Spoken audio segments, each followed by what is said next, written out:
this underway and see how this evening is going to unfold. We have no idea.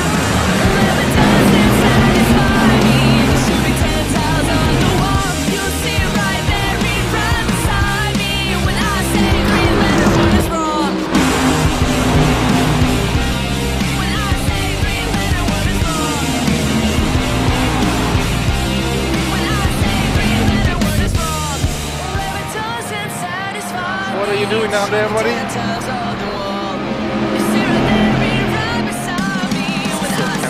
Oh!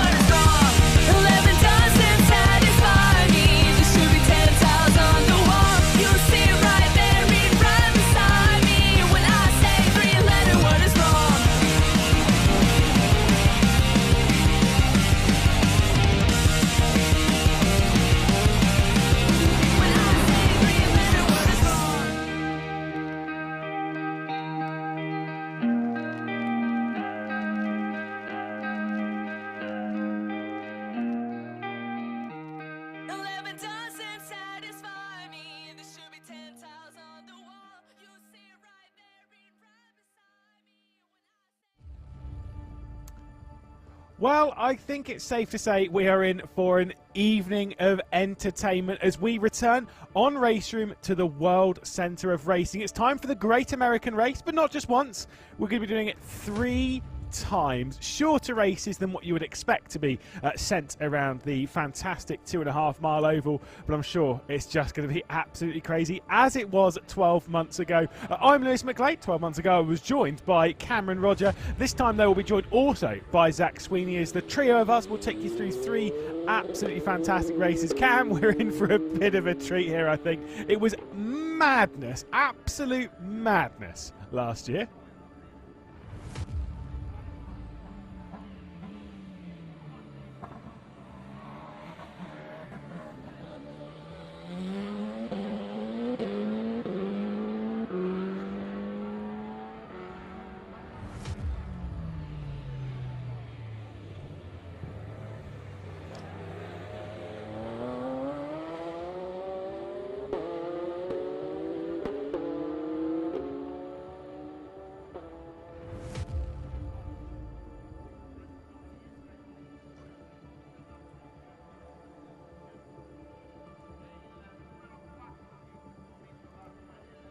Yep, it was pretty crazy. Let's take a look at where we're racing as well. Everyone will know the World Centre of Racing, the 2.5 mile circuit that it is, of course, the Daytona International Speedway, one of a few super speedways in the country. That's with Talladega as well.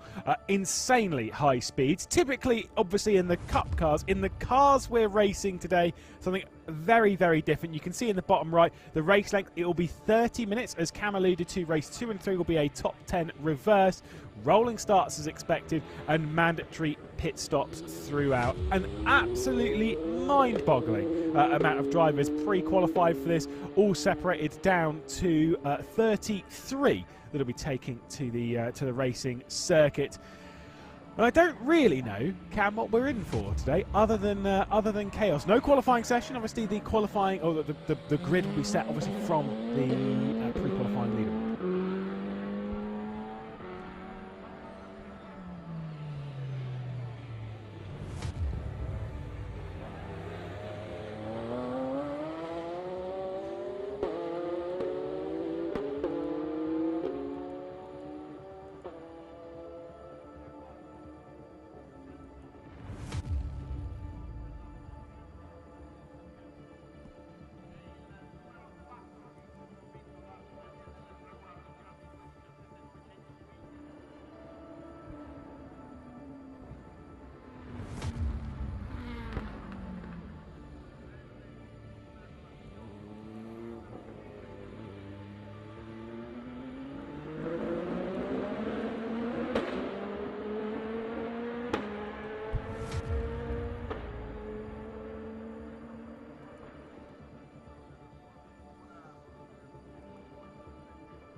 Yep, and that's why the mandatory pit stop is there. Not only because it's just part of the rules and all that, but it's because you'll definitely need to come down the pit lane. There's no way that you're going to be able to go for half hour on the tank. Like I say, I cannot wait, lads. But whilst we're in warm-up, by the way, as we're waiting for those final moments for them to head out onto the grid to start what will be the partial formation lap. Cam, what's the winning strategy in this? Because you can't just go out there and attack 110%. You've got to be patient, right?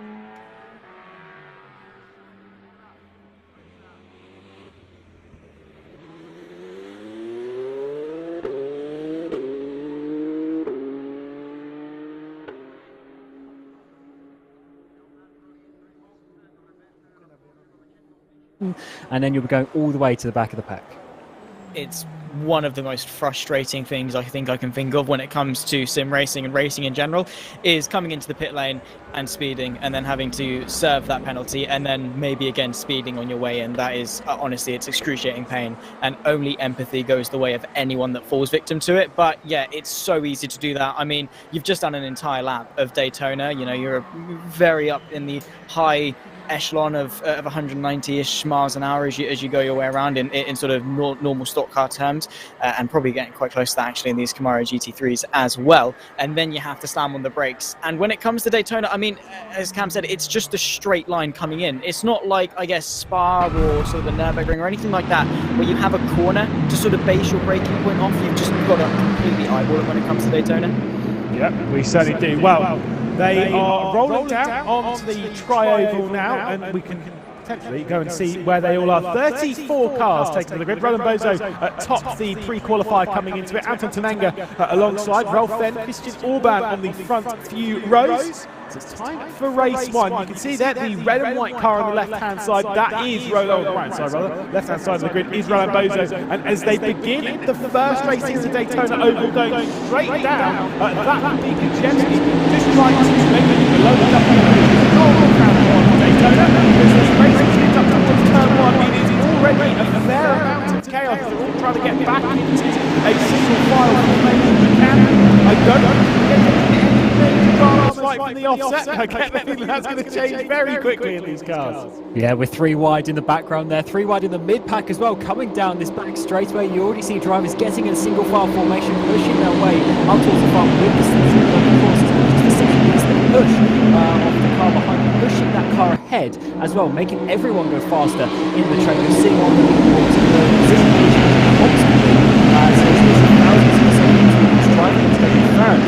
leads the way across as we head into lap 2. Indeed so, and he's doing a fantastic job of hanging on to it and, well, chopping and changing. You don't really know where to look when it comes to the stages of the race, because, well, there's action up and down. Tananga and Bozo just trying to settle into this race, just in behind as well. You've got to be so careful. You've got really the top end of the top cars rev range and, of course, the top speed as well. One small mistake is going to be massive. In the background there, the top 3 breaking away just a little bit from those in behind, and, well, understandably so, a lot of drama in that mid-pack. Yeah, absolutely mad start from the top 3. And all 3 of these working together brilliantly to pull out a 1.1 second lead over Lucas. I know that Barron, by the way, jumped up to the top of the tower a couple of times, but the last, I believe, is having a bit of a connection mare at the moment, so it's not actually a part of it. It will be Roland Bozo continuing to lead as we head a little bit back to the track. Here got a second. Barron Zabdi, Daniel Parver, Christian Orban, Kajewski, and then delivering as well a part of this track. You can see though a couple of separations happening. Absolutely. As this race progresses, we already mentioned there's times for fuel rate and also tyre wear. Now, of course, there aren't really corners as such around this track, but a little bit of tyre wear, especially the outside tyres on the right-hand side tyres, as that wears throughout the fuel tank, it is going to be getting that a little bit harder, and they have to change at least 2 of them actually managing to stop as well. So we'll catch some runs, maybe only changing the right-side tyres to try and get a bit of an advantage, save a little bit of time in the pit stop, but fresh tyres will help you keep it down towards the double yellow as the race progresses, and always that makes it a bit easier to adds to the comfortability. It's also really going, you're going quite fast around an oval, understandably so, and if you've got not a great pair of boots underneath, you're going to be feeling a little bit slidey, a little bit uncomfortable. So if you can take the outside right, which as Cam said, very much does take the full brunt of the tyre wear compared to the inside, you are going to be in for a bit of a better time, and just overall you can maintain that average speed all throughout the rest of the stint. So the strategy is definitely going to be the big factor, but also the fuel saving. If you can save even literally just a couple of tenths, you could get a transition lead going into that final stint. A yellow flag out in sector 3. Not 100% sure as to who that belongs to, but there's a couple of people that have had a fair few problems, not inside the top 3 though. Although we will say that Gap has come down in the second position, back up to the assisting that train behind. It will be Tismenga pushing Rowan Bozo. I know sometimes I say that Rowan Bozo is not leading this race, but he is receiving a lot of assistance from Anton Tismenga behind. Who's been sent off to the left-hand side? The Swiss driver is out of here. And I wonder if that was a bit of help when you're pushing the cars ahead. You've got to be pushing straight on the back. If you start hitting the corners of the car, you will, of course, just put too much lateral load, and the car ahead will be spinning around. But look at this massive run we're seeing up towards the front. And inside the top 5 there. Daniel Parvin on the outside there, trying to work his way up towards Zabdir, just slipping in actually into that 6th place rather nicely as they go back into single file formation. We're just showing that the section can work around him. On going, and it just keeps on going pretty much flat out all the way around for these drivers. Indeed so, and well, this is insanity. This pack is so close, and well, it's very hard to see the cars in front of you. And to be fair, considering how intense this is, they are doing a very good job of at least maintaining a half decent gap to those in front. I'm surprised it's only 1.2 seconds, but yeah, Zabdir doing a great job of leading the second train. Parvan though, I don't know if you're sort of in his position, how do you go about this? Do you want to lead this train? Do you want to take control, or are you happy just in second? Racing, yeah, I've done my fair few races around the Daytona International Speedway, doing various 500s, 250s, 200s, whatever you want to pass the race distance. Done all the types. Normally, in this kind of stage of race, you're like, I want to get out of this. I want no part of this. I want to be in the back of the train and just let everyone get on with it, punch a hole for me, and then I'll pick up the pieces later on, stay out of it. But because this is effectively sprint racing around the 2.5 miler, it's just chaos. I think you kind of can't risk not being a part of it, especially because no major prize. Looks like you're out here for a little bit of fun, a little bit of entertainment on your Friday night. Keep that foot in. If that foot's lifted off, nah, this is not the event. It is just absolute madness out there. Obviously, we had a bit of a casualty with Gilligan second. I believe Farrens and Sands also had a couple of issues. Obviously, we're seeing Farrens' connection earlier on causing its problems, and this being the train for 10th position. Dirk Pfeiffer, Mike Martin, Marco Vosler, and Rokas to be all picking cars, which is very easy to pick apart, right? Right, lads? Yeah, they got the best delivery right there.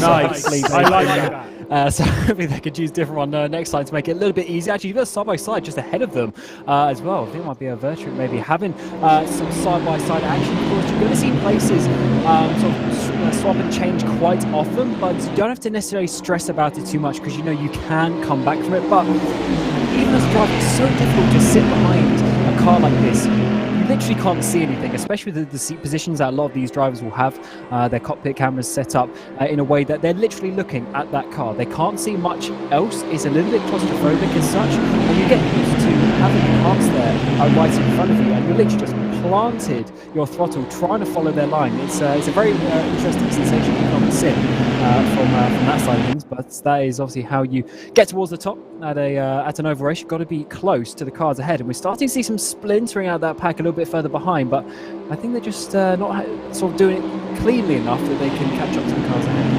Yeah, not quite. It really is a team game, and the entire pack has to be on it. I mean, if you've got one outlier who's like, you know, sod this, I want to fight, I want to get towards the front, all you're going to be doing is slowing yourself down, and that is a vital mistake. As a pack, I'm confident they could, you know, very easily chip away at the gap over the course of sort of the next part of the race until the pit stops. But unfortunately, that's not quite being the case, and it's just allowing the top three to not necessarily have an easier way about things, because you know it's over racing.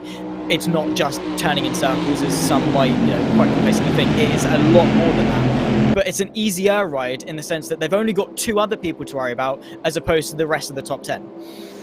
Indeed, it's It's a hard one to be honest. In some ways, when you see here, this is actually quite good. 4-car train all pushing each other in a nice, clean formation. That is what you want. And for some reason, when we come over racing on sims, you see how the drivers, they're sort of wiggling left and right, left and right. In real life, of course, you see them often in a dead straight line. There's very little movements. I don't know if that's just because of connections we see on all the different sims and that sort of thing, but sim drivers always seem to wobble around, and it disturbs that airflow a little bit, and maybe it makes it a little bit harder to sort of push each other up. But it's certainly possible if you can get a nice clean run, because what happens is the car behind starts pushing you forward, and then you get a third car which is pushing you forward again, and it sort of adds up the more cars get in the train.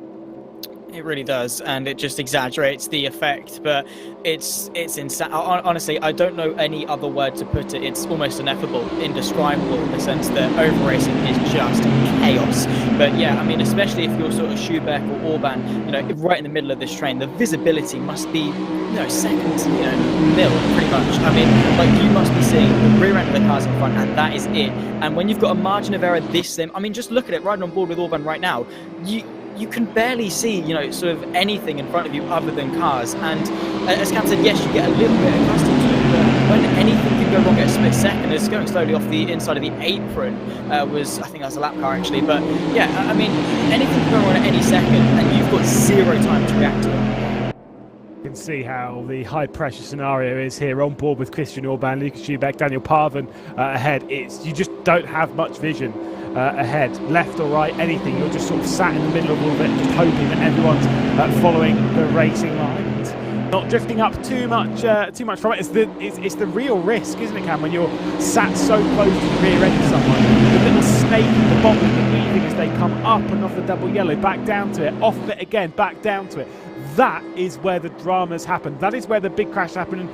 I don't know about you, but I'm watching these trains. I'm seeing how close they're running to each other, and I'm just looking at it thinking this is a disaster waiting to happen for some of these drivers. Yeah, certainly is, especially the point I was mentioning earlier, how when you're bump driving like this, you need to push basically square on to the car, both sort of at an angle. You've got to be like at a zero angle, but also you've got to be pushing in the middle of their bumper. If you start pushing on the corners, that's where you can turn cars around. And you see down the straightaways, it's not so bad. And they're actually doing pretty well, because they've caught up to this top three. Actually has this battle that we've been seeing. Zabdi there in that green car already now on the back of Bozo there for third place. It's really worked out actually for this sort of top three of that second pack. They've caught up now, and there's almost a top 10 battling their way in towards the trioval. Well, this is over racing, and it is about to get kicking off just a little bit. Two lines separating, but tucking back in, because as soon as you're on that outside line, you are just going to get freight train. Just look at the just wall of air and ducking actually all the way to the high side, just towards the back end of this train, trying to work their way through. Is that Bozo actually falling through the train, because he just got stuck on the outside, and everyone was like, yeah, cool, awesome, I'm quicker, I'm taking the line. And well, it just shows how quickly things can change, because Bozo from leading or inside the top three now towards the back end of the top 10. Yep, 10 minutes they've been able to hang on towards the front. However, their time at the lead has changed. By the way, apologies for the audio issues on my end. I just wanted an echo so that I could come across as egotistical as I am. Alas, it did not work. Apologies. It should be fixable now for you. On board with Barry Zabdir behind Gunter Tumenga, now our race leader, as we cross the line once again. Still plenty of time in the race. 18 and a half minutes left to go. And the question comes, when these drivers start to think about coming into the pit lane. There is a mandatory stop. They will have to come in at least once during this race, but you really want to come in as late as possible. Or, well, actually, let's clarify it. You want to come in as late as possible with as large of a group as possible, because the group is really important in this if you can avoid them on the pit lane. Yeah, one thing you can't see as much when it comes to the oval racing is sometimes you see the cars behind, they get a big run. You have to imagine that overspeed compared to what it would be if you're just on your own. It's a lot of lap times. As you're saying, when you come into the pit lane, you need to then also exit with people to get back up to that speed as quick as possible. Use that strip and bump drafting to help you get along to the front. We saw with Zabdir there actually for a little while. It's come down a little bit now because they've sort of all got into the pack. But when they first got there, the group, they had so much more momentum. They literally just went past Bozo, who's obviously all the way dropped down to 8th place, as we were mentioning. And yeah, you're right, you do want to go as late as possible so you have as little fuel to take in the shorter pit stop. it is going to help. And as I said earlier, look at how close they are. I mean, the top 10 separated by 1.2 seconds. If you can just save a couple attempts of fuel in the pit stop, then, you know, sweet, awesome. You are going to at least get a couple of positions, but you do have to do it in the right way because, yeah, it's very much like cycling. You cannot do the full run of the force all by yourself. You have to have at least one, maybe two at a minimum, you know, people around you to help boost your advancement and allow you to at least maintain a decent average speed, because the bump draft and the slipstream and of course the air coming off the back of the car behind you really is giving you fantastic propulsion. So another thing to keep in the mind of those is, well, Temenga and Kunze side by side, and well, Temenga, well, I mean, actually no, is that, oh no, it's a lap car, oh my god. Again, so much going on that it's so easy to think about that and to get caught off guard by it, but over racing, it's manic and, well, it's very hard to keep up sometimes. Yeah, that'll be Peter Evans, who's just gone another lap down on the grouping there. Unfortunately, Ilya Drovosekov, who was obviously a part of this group, will be the next one to go a lap down. When you lose the slipstream, you drop back massive. This is looking backwards from our race leader of Temenga. And you can see the pressure behind Kunze. Zabdir looking out. That could be a big mistake from Zabdir. He won't be able to get back down. Daniel Parman's got straight to the inside of him. And bye-bye, Marouche Zabdir. Back to the end of the train with you as the yellow flag comes out in the third sector. He's going to try and find his way through a disqualification for speeding in the pit lane from -2. That's an oops. That must have been the most outrageous speeding in the pit lane. I'm assuming there was a spin coming in. Maybe he thought it was the 1980s again and just going absolutely flat out straight into it, but no, you definitely do around here. We are coming up towards that halfway mark, already coming down into the pit lane, so it looks like fuel is about half the race exactly as everyone comes in at the same time. This is going to be absolute chaos. Oh, it really is. Well, pit lane is about to get a little bit busy. Rokas de Bie, though, and Simon Bagos continuing on. Of course, looking back to last year, Rokas de Bie took 2 victories, so he obviously knows what he's doing, but the key thing is he's isolated. He's all by himself out there. I mean, yes, pit lane's a bit busy and maybe people will squabble by themselves, but is he going to struggle to make up track position by going this one lap longer? I mean, is the fuel gain he's going to get by a short pit stop going to, you know, make up the deficit of not being in a pack?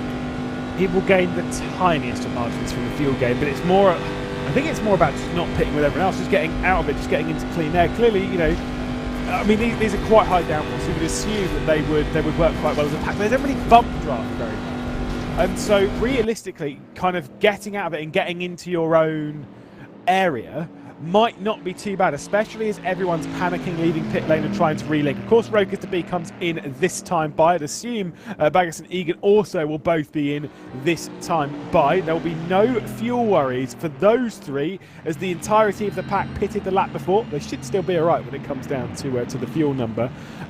But it's something very different, Cam. Yay or nay on Rokas de Bie's differing strategy here? I think he's going to lose out from that by not being in the slipstream. As we're seeing, it's not just on the lap itself, but he's getting back up to speed. As we're coming out of pit lane, is that Schubeck actually doing a pretty good job to jump up a few positions there, getting up towards the front. Kunze as well. We've seen Temenga going all the way down towards his P11 as it stands. So definitely some changes are there in the pit stop sequence, and we're already seeing it splintering so much that there's massive things for the state of this race. Yeah, Roland Bozo was, of course, the pole sitter coming into this race, led, well, a good portion of it, at least inside the top 3, fall back to the back end of the train coming in to sort of the pit stop phase, and now a drive route for speeding in the pit lane, and that, well, just F's in chat really, that has drawn an end to his race, and it's not even like he can hang on for a reverse grid pole, because it's only the top 10 that it extends to. Yeah, that's very solid there for Roland Bozo, unfortunately.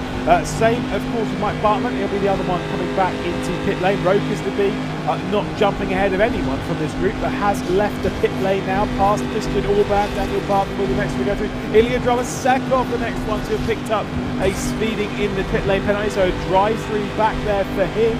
Of course, not really the greatest race for Ilya Drovosekov. I don't think it was going to go much better, and he'll have to return into the pit lane. By the way, I think Roland Bozo has not only returned to pit lane, but also had a crash on the entry into pit lane. So for the Hungarian, it's gone from super bad to super worse.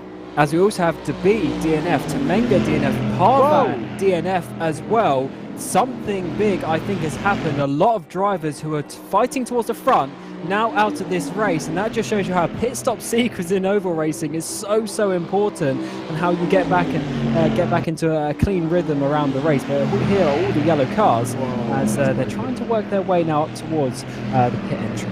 Yeah, into the pit lane then comes a couple of them. Of course, 5 fit in and back to the fight for the front. But again, over racing doesn't even need to be a massive monster. Oh, that was close. Onto the apron there for Jajewski. That's going to promote Zabdir to go side by side. But of course, the slipstream for the Frenchman allows him to stay just in behind of Orban and retain his position. But yeah, over racing, it doesn't even take a 200-mile crash to take out a lot of our big names in this race. It takes a pit lane sequence. And, well, it's been carnage and chaos for just shy of 20 minutes of race number 1. And don't forget, we still have 2 more races of this, and well, a very tight fight, not only for the top 3, but also the fight for 4th as well, as Orban has got a couple of cars on his case and is going to be looking to maybe hang on about this. I mean, 5.8 seconds is this. I mean, I guess at this point it's just a case of anchoring down and trying to hang on to what you got. Yeah, I have serious doubts of this group being able to catch. If this was a much larger group, I mean, it's actually kind of hard to tell, because it depends obviously how well the group is working together and that kind of stuff. If it was a much larger group, or it was just 2 cars at the front, then yes, I think there is potential for those 2 things to kind of come together. But the fact that the front group is 3 and that group behind is also 3, 5.5 seconds, unless there is drama between these 3. Guthrick, then Kunze, then Schubert going from 3rd through to 1st. I don't see anything major switching between those. I think there'll be switches in this group, absolutely, especially in 10.5 minutes coming up towards the line. But from that group behind, I just don't think they're going to be able to catch. Yeah, and I'm just surprised how much the time's spread out there, actually. So I wonder if these top drivers only took 2 tyres, maybe is that going to be a factor towards the end of the race? Did the drivers behind take 4 tyres and therefore have a little bit more grip? Is that going to be useful when we get towards the end of this race? We'll have to find out for sure, but it's still 5.5 seconds, so it's only going to be 10th by 10th, and yeah, they might run out of time if the guys behind don't start working together, as you say. Time really is not on their side at all, and again, that's what happens when it comes to sprint races, is the strategical element really does take sort of a different precedence. I mean, yes, you can sort of maybe have the second wind of pace into the second stint, but you also have to remember that this isn't a conventional road circuit where you've got, 10, 12, 13, 14 corners to make up that time. You've got 4, and in some cases they're not really corners, so 5.2 seconds is going to be a massive deficit for them to close up to over the course of a race, let alone in 9 minutes. So, of course, the expectation is that the top 3 are going to fight it out to the end, but never say never, because it's motor racing, and an extension of that, it's oval racing. But you were going to go off on a thing about how 1 corner can't be 2 corners, saying obviously NASCAR 1 and 2 and then 3 and 4. Can't be, it's can't how be they 2 want corners. it. It's how they want it. I was going to say that's that in this At part least of it's the not world. 1A, B, C. There is that. Well, I mean, yeah, but then the tri-oval's not a corner apparently. I thought if you start like really shouting those parts around Daytona, it's sort of like saying what Ewan O'Leary keeps saying on broadcast, how he would love Sebring to be resurfaced, but each their own. He doesn't actually. Again, every time I say it, it's just he said it once, and he still doesn't believe it. He said it. He absolutely said it once. We're not going to talk about it too much. That is an interesting opinion, because it would make the track better, but in many ways it would make the track worse. But as you said, we are here at Daytona, looking at some oval racing. As it stands, it has come down to 5 seconds, that gap to Orban in 4th, so they are catching. Will they catch fast enough, though? I don't know if that rate is quick enough to get that 5-second gap, because not only have they got to catch, but also pass. Yeah, they are 2 very separate things, but I mean, yeah, anything can change. It very much does fluctuate, but these top 3, I mean, they've surely got to be aware of the fact that, things, they've got the threat of 3 cars just in behind them, and they've got to be aware of that. But it is chipping away, 10th here, 10th there, but a 10th here, 10th there, and a 4.8 second deficit in, as we say, 7 minutes and 40 seconds is the time remaining. But I mean, the closer they get, the quicker they catch potentially. Maybe this is still the narrative that we can talk about. Maybe the hope is on for the likes of Orban and Jajewski and, of course, Zabdir to get into the mix. Maybe that's why we're not seeing them fight too hard. Maybe all 3 of them still have hope. Oh my Goodness me, I thought Kwiatkowski had been spun round there from Mariusz Zabdik. Bits of lap traffic. That'll be Jens Schmidt on the high side. Next one to pass is Zoltan Varga, as they'll navigate their way in the most terrifying fashion. I mean, I kind of agree, you know, that the more they catch, maybe the easier it will be for them to catch even that little bit more, whether it is the top three struggling, potentially on tyres or whatever. It's just, the thing is every time we see that top three, they don't look particularly locked together, right? You know, there's been a couple of dips below the double yellow, particularly from Schubeck. Obviously, it is not easy to be pushed around here. Every time you receive a little bump on the rear end of the car gets very light and you can get pushed off. That's why typically if you see bump drafting, it's not normally through the actual oval part of the lap. You want to be doing it on the straights and potentially through the tri-oval if you're brave. But it does seem as though they've been taking a couple of risks. And Vutric is just sat there being like, on you go, lads. If you could just secure me a decent spot in the race, I'll try and take victory off your hard work later on. Absolutely. If he sits there in that slipstream, he's going to be enjoying it because he doesn't need to do anything silly at this stage. You just see that Kunze is sort of moving around, is looking to the left, looking to the right. I don't know if that's trying to get past or if that's just some inconsistent line for now, but certainly it's a little bit more risky. So Vertrick has that more risk-free zone, but as it stands, actually losing the slipstream just a little bit, but then just coming back in, of course, on the straightaways as they get past some lap traffic. And I don't know if that lap traffic is lifting off, but you can just see, though, the overspeed you get with the slipstream. Yeah, it depends how nice the lap traffic are being, of course, and Kunze is looking very, very feisty now to the outside of NASCAR. Turn number one, and the Swede of Rutrick is having a bit of a look, maybe trying to make some advances, but Kunze is still able to tuck back in. And again, I think that, lap traffic alongside it just shows how powerful the slipstream is, because as soon as you pull out of behind the rear end of a car, you just get hit with a waft of air and it pushes you back so much, completely stunts your progress. And well, more lap traffic for the fight for fourth, as well as still Orban, Kwiatkowski and Zabdir still trying to make some advances as best they can. And well, they're approaching the 4-second mark, but it has taken them a while to do it. The gap is closed by sort of a good 2 seconds since the pit stops, but I think it's just too little too late, in my opinion. Yeah, I mean, the thing is with this style of racing, it's obviously 4.5 minutes left to go in the race. There's still so much. Julian Kunze up a little bit high. Never mind. But yeah, up a little high ahead of Christian. Well, that would be Zoltan Varga, I do believe. Yeah, it would be, because the one behind him is Jens Schmidt. I mean, the thing is, with 4.5 minutes, there's still plenty of laps left in the race. So if you are catching a decent rate of knots, which they do seem to be, then there is potential. The last lap that was set for the top three was a 49.7, 50.1, 50.1. For this group, it was a 49.6. Although watching them do things like that, and I'm still adamant that there is going to be a significant crash.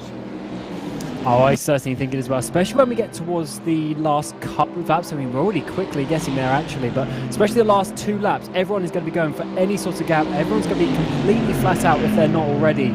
And if you see, just even half a car width, you're probably going to be sending your nose up the inside. But it is a great battle that we're seeing for these final sort of podium places. Really just getting in there and trying to find it as we're getting Zabdir, though, trying to push his way back in now as Kwiatkowski's on the outside, trying to find his way into the pack as well. So difficult to do so without spinning the car ahead. It really is, and you've got to duck and dive and just try and find a gap. But of course, the lead cars, they do not want to lose any sniff of anything. And there we go to the inside. Zabdir trying to make up some advances, and here comes Kwiatkowski as well. And oh my word, I just don't know where people going. And you always have to have your heart in your mouth, because it can go wrong literally in the blink of an eye and the snap of your fingers. All it takes is just a tap at the wrong angle. Kwiatkowski now looking to the inside as well as they run their way in towards NASCAR 1 and 2. The lap traffic getting in the way just a little bit, which forces these drivers to maybe take different lines here and there, and in doing so opens the door for their competitors to find a way through.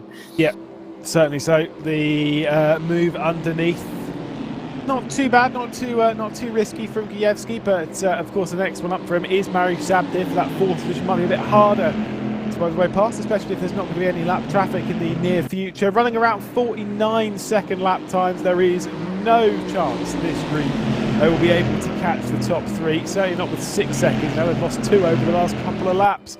2 minutes 15 seconds left to go in the race. It means we'll have 3 more laps, and I have a feeling that the top 3 are really starting to switch. Luka Vittrick has taken over the race lead ahead of Schubeck and Kunze, so has moved his way past up to the front. It's the Swiss driver ahead of a couple of Germans with 3 laps left to go.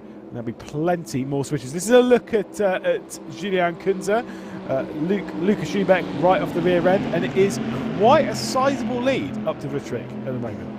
Yeah, that's going to be, I think, somewhat difficult to overturn, actually, as you say, come on to what's that going to be, 2 laps remaining across the trioval this time around. That is a really big grab. Kunze and co behind are going to get a really big run if they do get there, but over the course of the last half a lap or so have actually lost a few thousand, so that's quite an interesting one. Vittrick choosing the right time to get to the front, and really maybe there was actually a little bit of contact with issues before actually that we didn't see, but certainly a really strong performance so far, with our lap traffic in the way is looking pretty strong as we come up to start the final lap soon.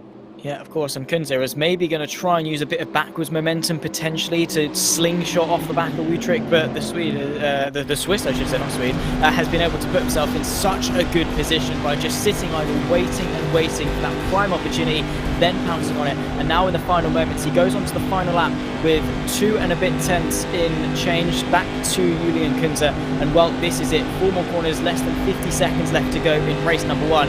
And honestly, we do not know. It could be any one of these top 3. I think you said Sweden, I don't want to say, but we've now had it confirmed. Definitely said Sweden. A past job. Classic Zach Sweeney. On board with Schubeck then, white flag in the air. Kunze sat there directly ahead. Vittrick hanging on at the moment for the race lead. But these 2 pushing their way, bump drafting on the back stretch. And I think that gap is coming down enough for at least an opportunity. Has Schubeck pulled out too early though, as Vittrick with the inside line around 3 and 4, he has the whole shot at the moment, and as they depart the final corner, you've got to say it looks like it'll be advantage to Vittrick. They'll be drag racing their way up towards the line to finish the first race here in the Daytona Oval evening on RaceRoom Racing Experience. It is Vittrick across the line, Kunze and Schubeck coming across in 2nd and 3rd, and Zabdir able to keep Gajewski at bay as well in that battle for 4th, as there's a couple of little scrapes across the line. But as you were all kind of saying a bit earlier, Vittrick timed that one to perfection.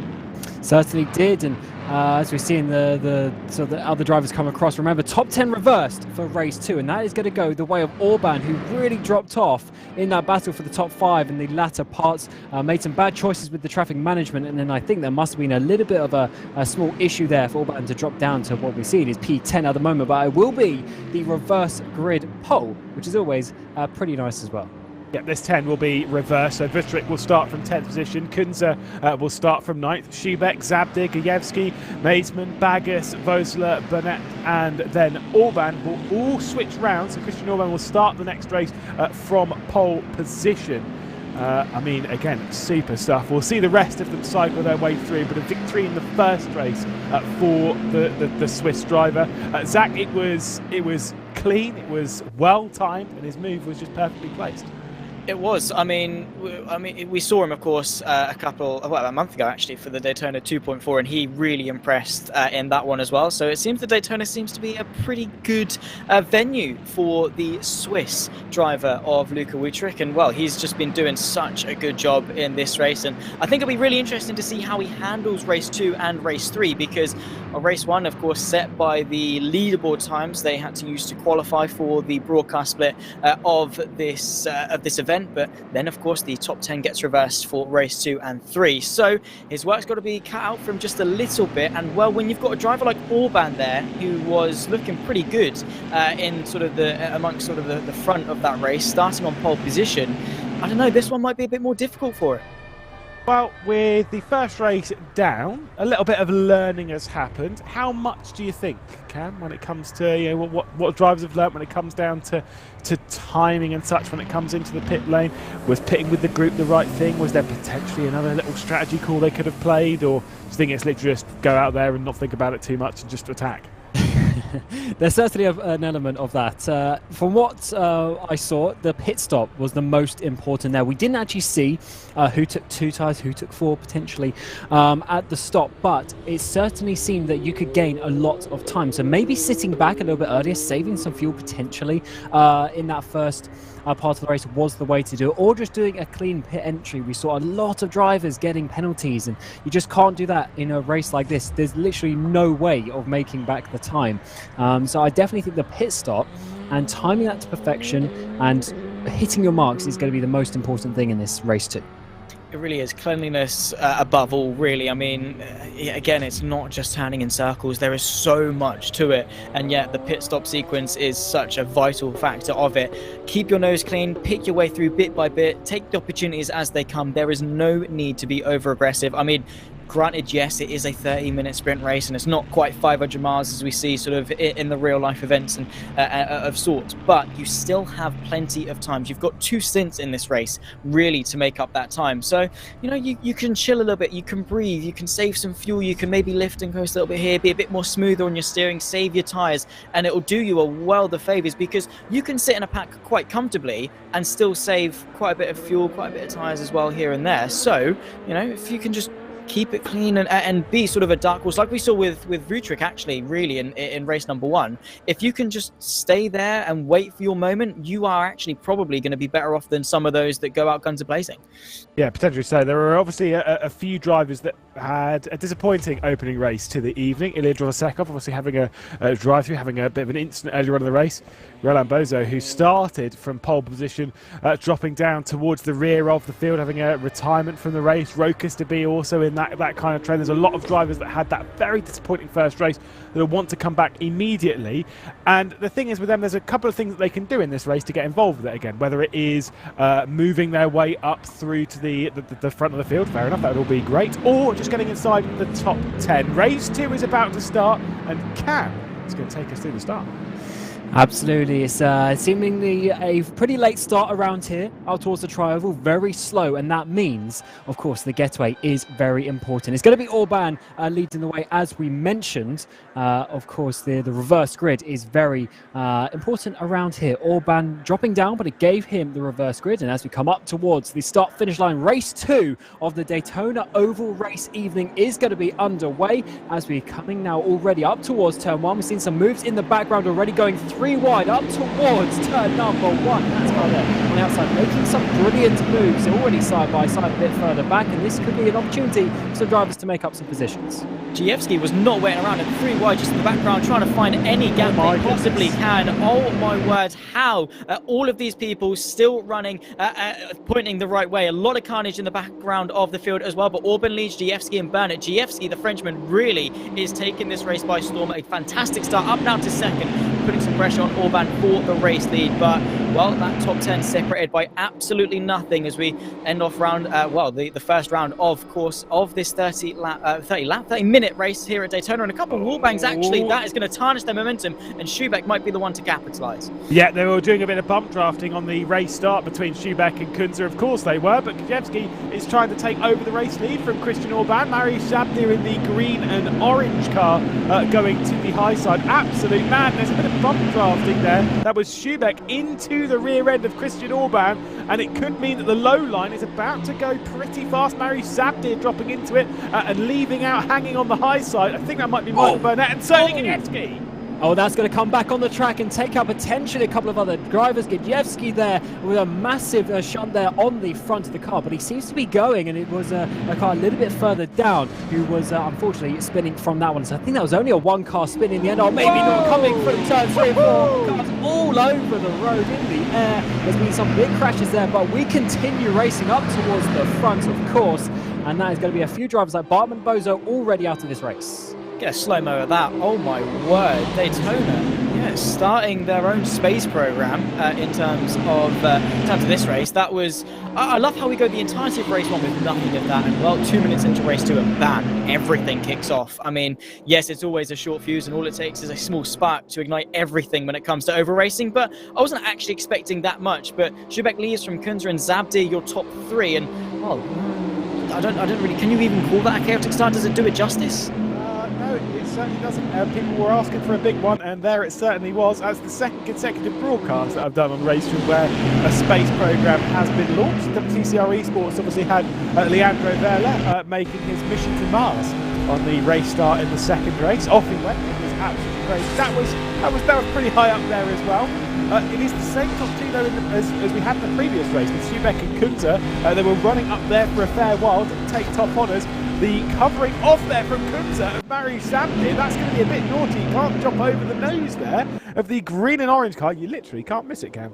And he's going to be hung out to dry because of that. I think down the back straightaway, they're fighting for the slipstream, trying to push each other to get that. But it looks like Zabdir's going to have to back out that one a little bit as we're getting, what's that, 6-car train up towards the front as well. Cars still on the inside there, trying to get back to the pit entry. We had so many drivers. I think there's about 6-7 cars involved in that. We've got to be out of this race as well. We've already got Herman and Evans a lap down, but this front pack is going for it. And if they keep doing that, we might see some bigger crashes like we saw just half a lap ago.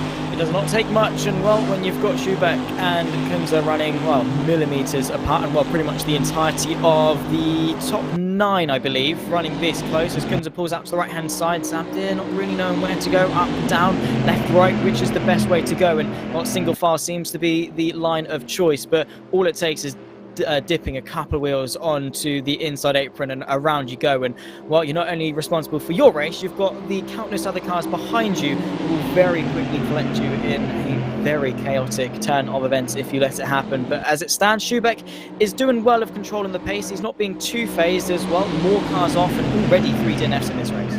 Yeah, 9 cars involved in this train. Of course, it'll be Schubek, Kunze, Zabdir, Orban, Voseler, then Vutric, then Burnett, then Bertram and Baggers switch positions towards the back end of this train. 5 seconds clear of Egan and those behind. Not too unexpected to have had a larger break after such a intense opening incident, but you know, hope is not done for any of these to not only be involved in the top 10, obviously they're involved in it now, to get obviously into that top 10 reverse grid, but also to maybe go after a race victory in this one. I can kind of get the feeling that Vutric is going to play a little bit of a patient card here, isn't he? You know, just he'll wait his time. He's done it before. Absolutely, and with how close everyone is at this moment in time, we said how important that pit stop is going to be. That is still, of course, around 10 minutes away. At the 15-minute marker was when everyone came in that first race. Same settings again, times 4 tyre wear, times 4 fuel usage as well. So definitely the pit stops will be pretty much at the same lap. But you can always save that little bit more here and there, and especially with the times 4, actually, that can be exaggerated as we get side by side in the background there. I think that's Vutric and Burnett trying to go side by side for that sort of 6-7 place, and looks like Burnett's going to come out on top. Vutric dropping down a couple of positions, because when you get stuck out around the outside, you can just see everyone on the inside line using that slipstream and just really pulling away for you on the inside line. Yeah, everyone behind is like, yeah, gap, inside, racing line, faster, and off you go, and straight through. And yeah, it's so easy to get beached on the outside, but yeah, that's how the cookie crumbles sometimes. We saw it last race, of course, and well, I'm sure we're going to see more of it this race, because that's how the cookie crumbles when it comes to, of course, this style of racing. And well, race 2, all the carnage that's happened, and still, we've got 3 of these liveries back to back to back. I don't know how this has happened. They must be doing it on purpose. I think so. Definitely intentional, just to mess with them. They're like, right, there's some people up there. Let's go after Armin Buffy getting a drive through for speeding in the pit lane. Potential move coming here as out wide was Christian Orban, who receives an enormous bump from the rear end of Burnett. That'll be quite the stonking bump. That was the front row, of course, at the start of this race, dropping back down the order, but still very much involved in the fight, as we can still see this rear. Kind of begs the question, Cam, as to what is the magic number for a group like this, because there is such a thing as too many people in the race, too many cooks in the kitchen. I've always said, with some styles of racing, it's 3, others it's 6. In this, I don't really know what it is, but I get the feeling the magic number isn't 9. Yeah, I think that is too many, and as we were mentioning, especially for some reason, when you come over racing on the sim, as we were mentioning, all the cars sort of moving around, it just makes it so difficult to be consistent. As you see here, snaking up and down the back straightaway, and that's, yeah, it just brings in some difficulties. And I would say probably around 5, which ironically is what we have at the front here right now. 5 is probably around a good number where you can still have control of the group, but there isn't too many people, there isn't too many reaction times, there isn't too much variance in the lines that everyone is taking. But it's certainly very sketchy, and I don't think you realize how just on the limit some of the drivers are when they're trying to do this bump drafting. Yeah, I mean, as you said, it literally takes, you know, as again, Berger Mazeman, a driver for being in the pit lane. That's the second driver, I think, to have gotten one so far in this race, and probably not the last. But yeah, when it comes to sort of bump drafting, it literally takes the slightest of margin outside of the middle portion of the car, and just a slight tap, bang, around you go, because these cars are at the top end of their top speed, and, well, any unsettlement, I mean, they are going around in a very catastrophic way. And unfortunately, we've only seen one major incident in regards to that, but it does not take much, and you are always on the limit. A little bit falling back though, Zamdir not getting the best of runs, dropping back a little bit off the top 2. Nothing major to sort of report. He's not out of the event or out of the pack by any means, but it has sparked a little bit of maybe a couple of moves in the background as Kunter is just maybe, I don't know, any opportunity like that where someone falls back behind. I guess in the top 2, you've got to try and counter that and get away, because a 1v1 is a lot easier than, well, you versus 8 others. I don't think you have the chance to pounce where the slipstream's a little bit too great. That clearly what happens when you have the slight breaks is that is an enormously broken car. I think it might be Arthur Gra on the right hand side there, as they'll come round to lap once again. Might be Ilya Drovosekov though. When you lift off. Well, that might be Ilya Drovosekov. It's Mazeman. There we go. Just insane. When you have those lifts off, it can be a little bit hard to kind of. It's really kind of hard to explain. You lift off a little bit too much, and you only know about a second or so afterwards that you've lifted off too much, right? And then it causes this enormous stack up behind, which we are actually seeing a little bit of side by side to the rear. The thing is, then you're just pinned for the next lap or so, and you can just close back up in the slipstream as long as you're going calm, as long as you're going smoothly. It's only groupings like this where they go too wide for too long that you're allowed to the time to break away. As long as they get back to single file, you can't make a break. Absolutely. It's interesting that we've sort of broken up here. We've got 3, 2, 2 and 2 up towards the front here. That's Vertrick there at the back, the top 9 cars there, all staying relatively close actually, and when we get towards the pit stop they will definitely all be pitting at the same time, but it's definitely been a difficult day for quite a few others. We've already had loads of DNFs, as you see in the bottom left of your screen. We've got Mazeman there, he's having some difficulties going laps down. Drovosekov even up in 19th place, a couple of laps down as well, just showing you how difficult this race is to stay up towards the front. But Schubeck is leading the race nicely as it stands, and Kunze knowing what to do after that previous race, of course, sitting in that second place for quite a long time. But it's a very difficult one, though. Very difficult times of the race, because you want to do something, but you almost can't, and in some ways you probably shouldn't as well. Yeah, I mean, we've got the main early part of the race. I mean, we're now ticked into the second third, the middle 10 minutes of the 30-minute race, and this is where your main focus is or at least for the sort of the first 5 minutes of it, the main focus is the pit stops. And when you come in, when you decide to come in, bit of side by side just in the background, but when you're stuck on the inside fighting over the slipstream, you might be catching the short end of the stick, and well, a little bit of, well, the 3 best liveries are having a bit of a tussle just in behind this fight. But yeah, you really do have to turn your attention to the pit stops, what you want to do, where you want to be beyond that. And yes, it's nice to have the track position, but at this point, I mean, not even really until sort of the at the very least until after the pit lane sequence, track position doesn't really mean a hell of a lot until the last point of the race. Yeah, I mean, like I say, you're at this point you are surviving until the pit stop, until after the pit stop. Once you've got to that point, then you can start thinking about, you know, where you are in the race and who you're battling with.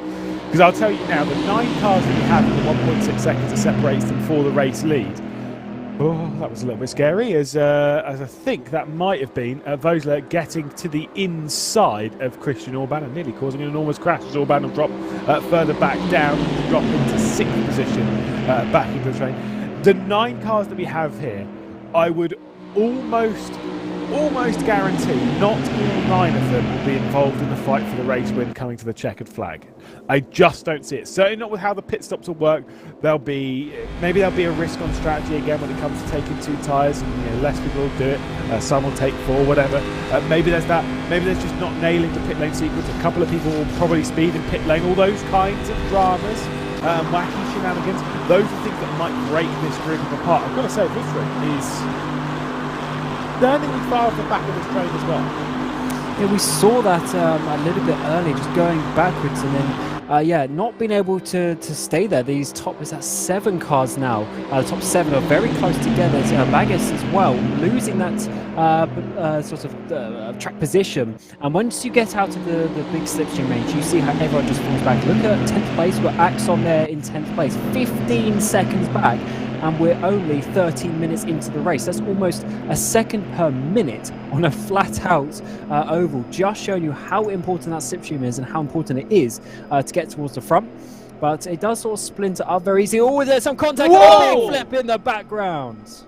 Indeed, so that is huge. That is, was it Harvand, Christian Orban tumbling down? That was huge then. Unfortunately for the Hungarian, that was, well, obviously from starting on pole position for this race, the last thing that he would have wanted, and well, has pretty much put this race into the bin, and understandably so, straight down into the pit lane. And to be fair, the damage on that Camaro, I don't think that does that crash justice at all. I think he's, damage-wise, he's come off quite lucky. Of course, it's not enough to stop him from coming into the pit lane, but that was big. Scientifically speaking, I don't understand how it happened. I think he touched the apron quite significantly, and what do you hit there?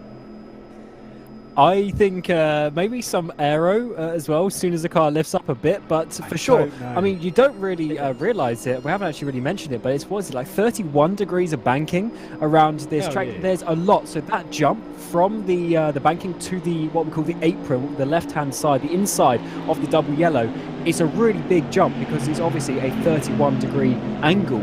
Effectively, it's not nice. Really unsettles the car, and it seemingly in turn 3 is all getting close to another big crash there in turn 2. Similarly, as we saw earlier on in the race, at turn 3 can cause some big crashes.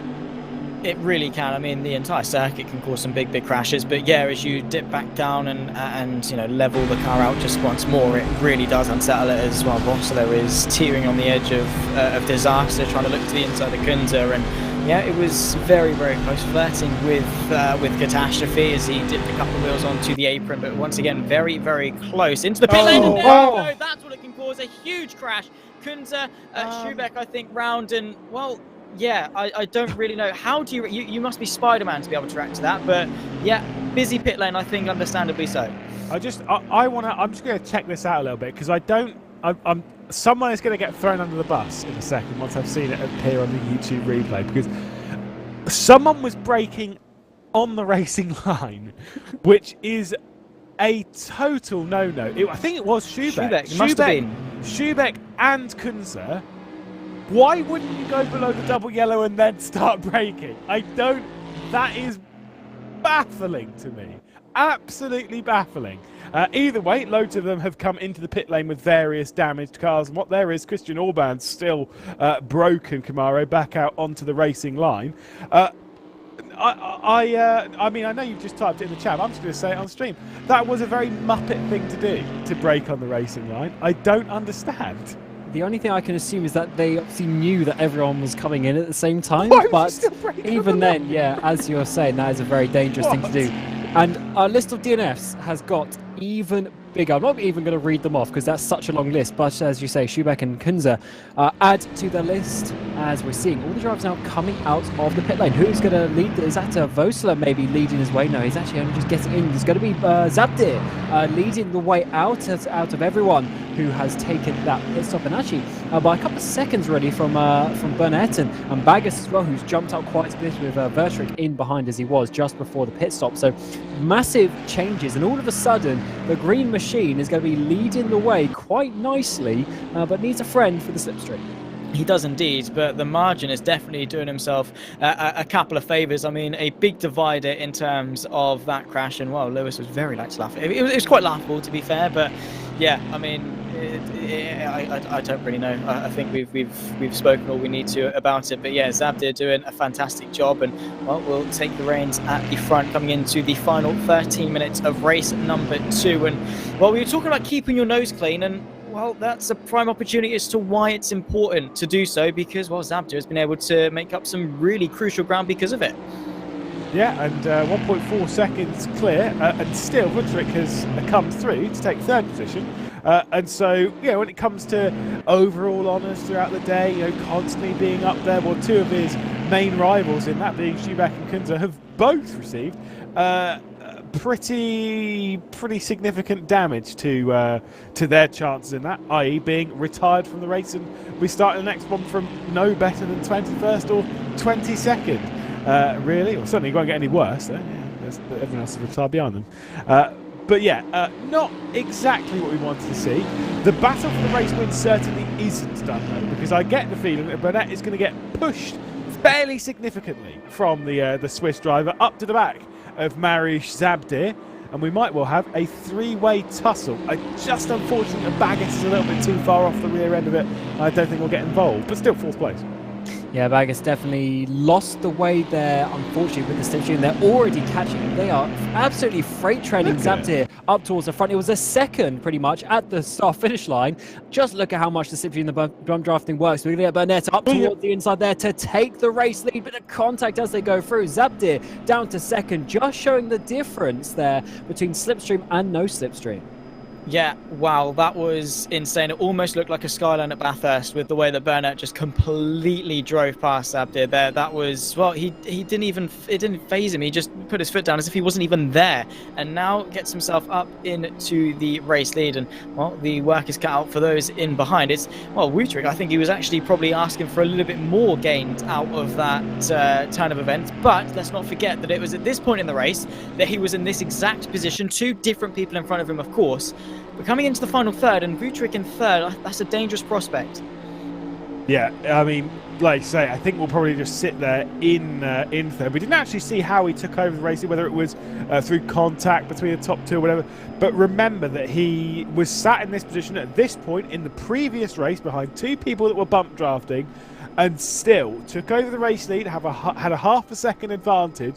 We're looking to do a very similar thing in race 2. But hey, to be honest, sitting there in third, it's not exactly a bad position. The only issue is that you'll be starting very much from the mid-pack, but then I guess you would be anyway. A couple of connection issues there from Burnett. We were seeing a couple in the first race also in the earlier stages of it, so hopefully that won't come in to spoil the party with 10 minutes left to go. Of course, US driver with a European-based split that we are in. So, of course, the ping's slightly more, slightly bigger than all the European drivers being close together. But as you say, it's been doing all right so far. Burnett is doing a good job to hold on to that lead at this moment in time. Zabdir is doing a good job to try and bump draft anyway. But Vutric is staying on the back, so it's still a three-way battle up towards the front. They've absolutely lost Baggers, who's on his own. 6 seconds ahead, 6 seconds behind, and is really just losing time. Is completely out of a shout for a podium today as it stands. He's just chilling in fourth, though. I mean, Simon Bagos, I recognise him more from the touring car scene than anything, driving for Symphony of Pistons Motorsport. He's more accustomed to front-wheel drive, a lot less in terms of engine size. So the fact that he's made the bridge over into over racing and is actually doing quite well up there in fourth, and let's not forget that does put him in a midfield in terms of the top 10 when it comes to the final race of race 3. He still has an opportunity maybe to bounce back for that one, but our main focus as it stands is this fight for the lead. 9 minutes left to go. Burnett, Zabdir, Vutric, and well, I don't know. You can't really predict it because it's a three-way fight. They're so close, and with still so long left on the clock that anything and everything could definitely happen. Yeah, tactically it'll be that run off of. I wouldn't say NASCAR 4. I think 2. I think the run off of turn 2. Whoever leads going into 3, based on what we saw in the previous race, I think they will be the winner. By the way, you were speaking of Baggers and his position in this race, how he was just chilling. Obviously, there's nothing more he can do. Throttle was pinned, lines being taken. At this point, there's nothing more he can do.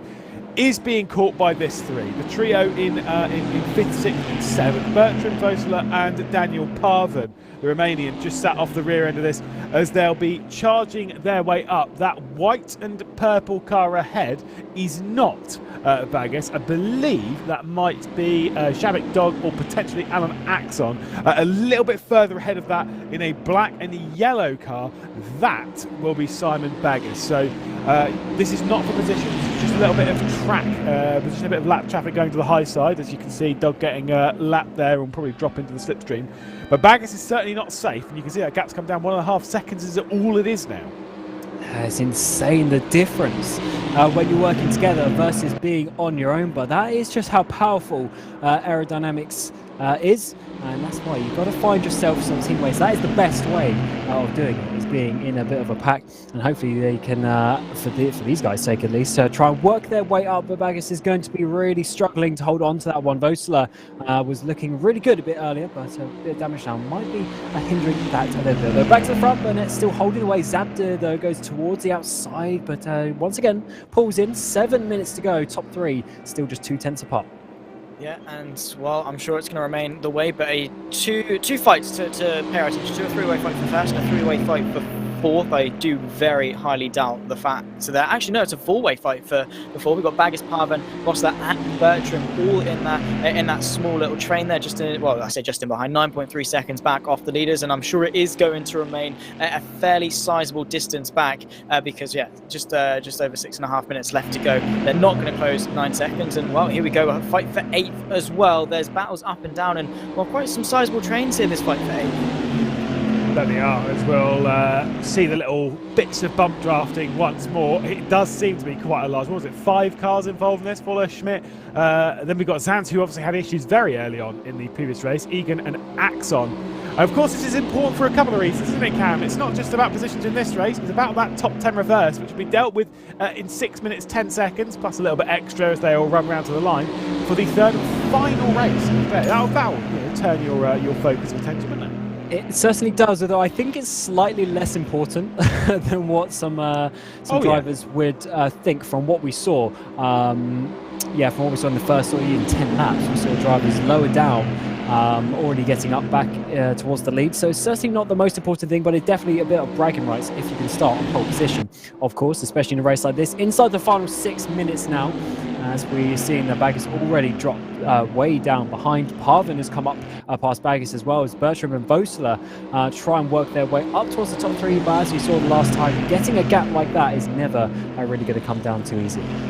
It is not, but it has come down fairly slow. I mean, at the start of either this lap or the lap before, it was at 9 seconds. So, I mean, don't count anything out just yet. Of course, it is very likely that it is going to be between Bernett, Zabda and Vutric. But, I mean, maybe a surprise. We've been surprised before, and don't count anything out when it comes to this. But it is going to take a phenomenally massive effort from the fight for fourth to be able to say, yeah, cool, we still have a chance of fighting for the lead. But not only to catch, but then to pass. But yeah, just under 5 minutes left to go, and well, the attention is still on the top 3. No major movements though, because I think everyone's just holding station, waiting for the final sort of couple laps, final lap really, as you say, that runoff of turn 2, Lewis, where things really start to change. Right now, Zabda gets in front.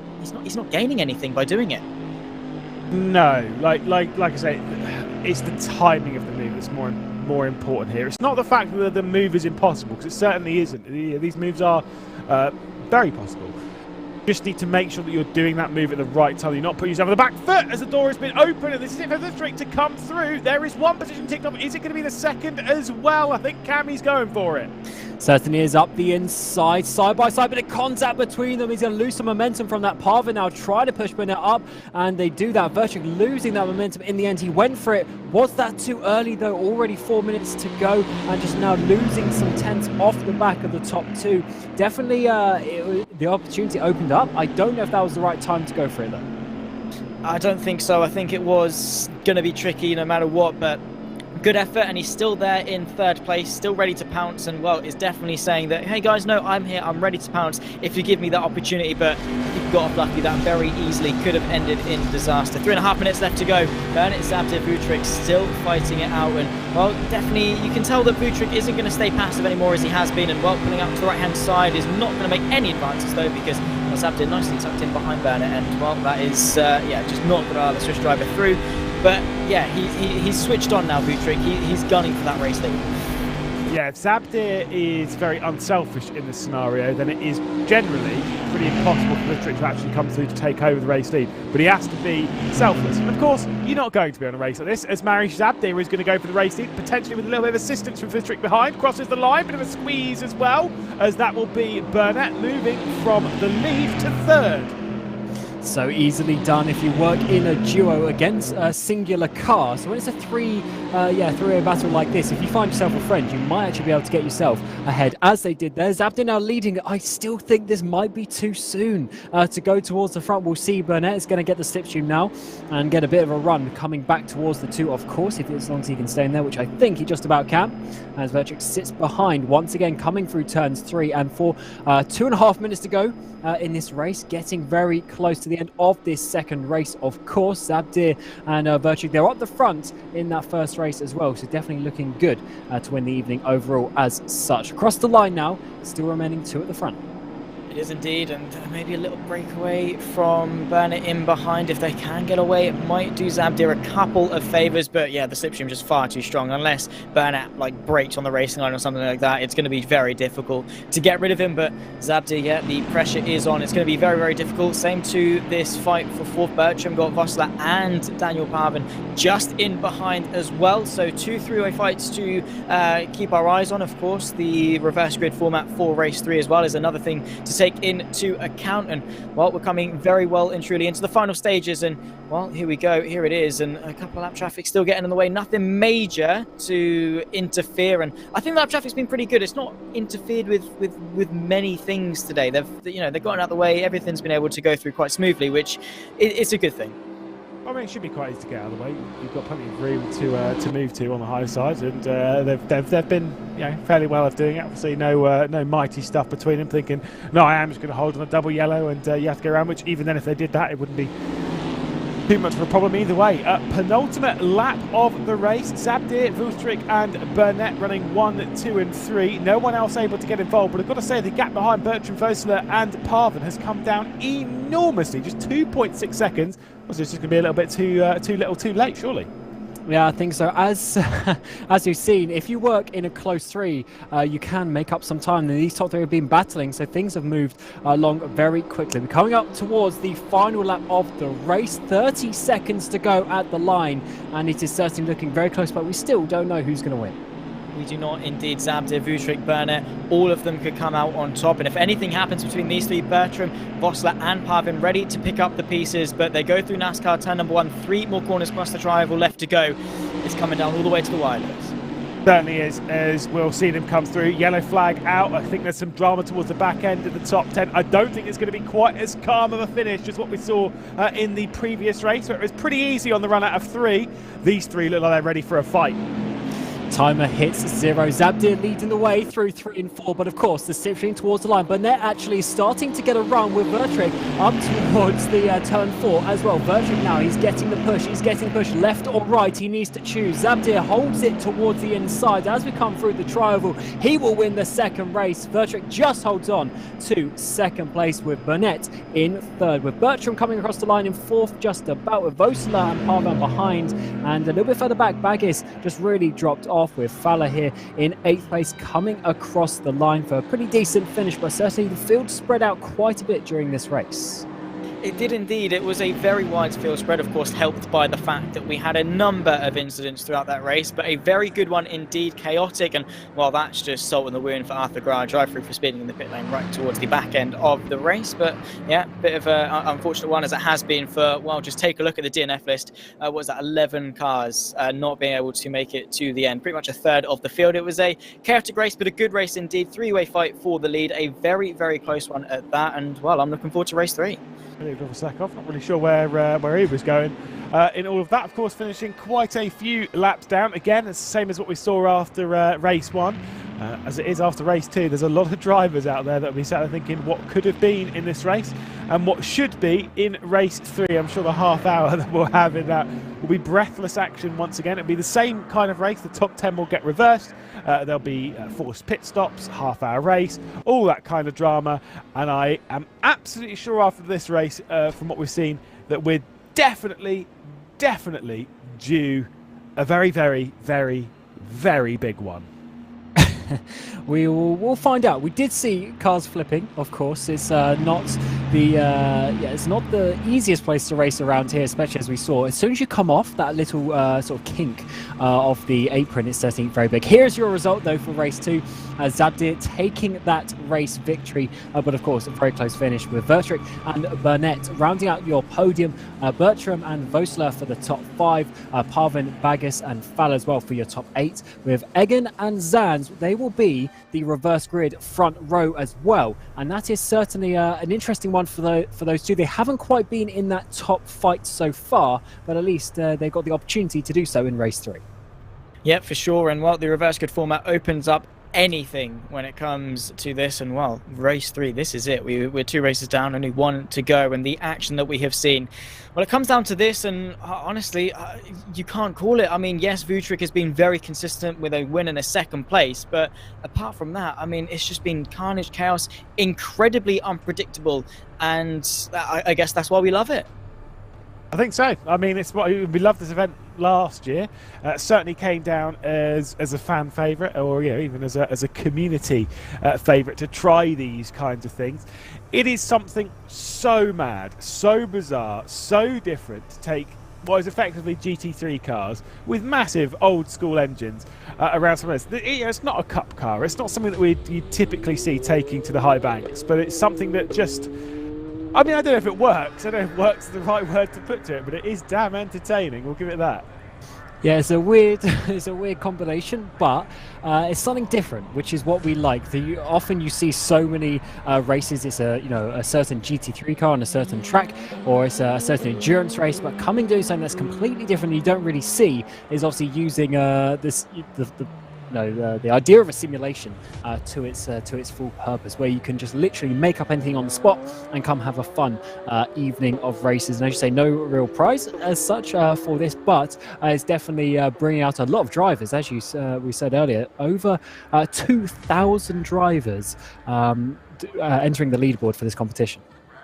Yeah, a big turnout, more so than actually the inaugural Daytona event here on RaceRoom, the Daytona 2.4, I think Chris said. It's been a big turnout, and because it's so easily accessible, you just put a lap time on the board and you get put into a split with people around your pace, and you just have fun with it. I mean, yes, we've got the broadcast split, we've got countless others. Everyone can get involved in it, everyone can have a good time. Yeah, and I think that is the entire point of this. When we did the 2.4 hour with the various events that we're doing throughout the year, the idea with them, the ranked events, they are community-based. They're for you to come and take part in. Everyone's sat at home, so head on to RaceRoom and get prepared for the next one. Meanwhile, getting prepared for this one, Zach Sweeney is going to take you through the 3rd race. Here we go, roll and start up to the line. And it, of course, is Sands who takes pole position, or is it? It's Buffy that takes pole. Of course, 30 minutes back onto the clock. One final time here for the Daytona Oval race event. It's been a phenomenal one, and half an hour back onto the clock. They roll up 2 wide, many rows deep. They roll to the line, and we are go foot to the floor one more time around Daytona. And what a start there from the 3rd place man, trying to make some advances already up to the inside, and moving his way up. That's Klaus Faller up now into 2nd place, tucking behind Ian Egan, and everyone's trying to settle in. There's Simon Baggis under pressure from Daniel Parvin to the outside, and to be fair, quite a widespread start, not quite as close towards the front as we've seen before. Yeah, Parvin over the high side, a little bit of slipstream from Michael Burnett, as well as a couple of little bump drafts. It is a much wider start than what we've seen in the 2 previous races. No one was particularly close to each other on the race down to that 1st corner, as we can see Ian Egan potentially dropping back behind Parvin here. Plenty of side-by-side into NASCAR 3 and 4, but nice and tidy, almost coming through there to make it into one long train. But Mariusz Zabdir says no thanks for that. Let's give a little bit of a bump draft to Parvin. Meanwhile, Klaus Faller, look at all those behind. Miles between them. Yeah, great start from him. Zabdi, though, as well, make up 6 places to be 4th across the line for the first time around. And that just shows you how good the racecraft is. Some gaps already opening up a little bit further behind. And it's really that top 2 as well. So, yeah, not quite as much of a pack race. We saw the top 9 for the first opening part of race 2. And it certainly seems to be a little bit more spread out, at least towards the front, but definitely some battles in behind. Indeed, so Ian Egan, Simon Bager's just in behind, of course, of Burnett, and well, bumper to bumper to bumper. There we go, the fight for 7th, trying to work their way forwards, of course, don't really want to fight too hard too soon. And the 2 teammates, of course, of Egan and Baggers, just not going to fight too much and maybe lead the charge towards the fight, maybe sort of with Burnett towards the fight for 5th, of course, because, yeah, you do not want to get caught up in a midfield fight too early on, and, well, particularly so when you've got so many cars surrounding you because of how easily things can go wrong. Settling nicely into this race, and that is the important thing, but Daniel Parvin not really getting the opportunity to because, well, Mariusz Zabdir, of course, wanting to, on an adrenaline rush, really, off the back of race 2, wants to get race 3 kick-started and underway. Yeah, certainly with 28 minutes left to go, let's be honest, this race is going to go badly for quite a few people. We're just not sure as to which ones it is at the moment. Here comes the move to the outside as Fuller's going to lose a couple because a little bit of bump draft between Parvin and Zabdir should send the pair of those around the high side of NASCAR 3 and 4 and potentially up into the race lead. Had Zabdir just looking below to try and get a little bit of slipstream, a little bit of assistance from the race leader Alessandro Zanz, and it will be Parvin and Zabdir going to 1 and 2 in the race. Zabdir's not particularly pleased with that. He wants to go for the lead.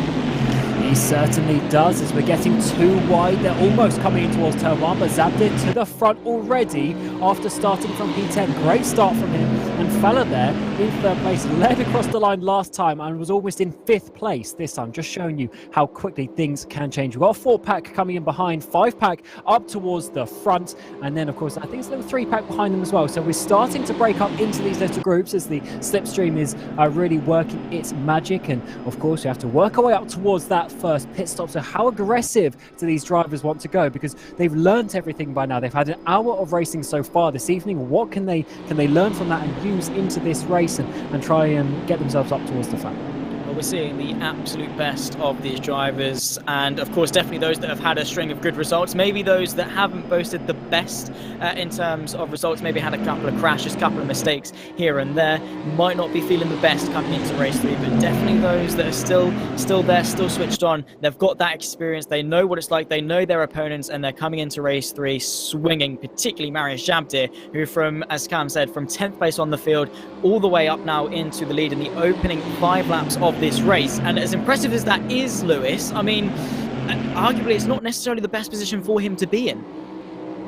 Trouble everybody said by no, Mariusz Zabdir, I mean, it's too early to be, you know, what position do I want to be in for the end of the race? Yeah, there's still 26 minutes left to go.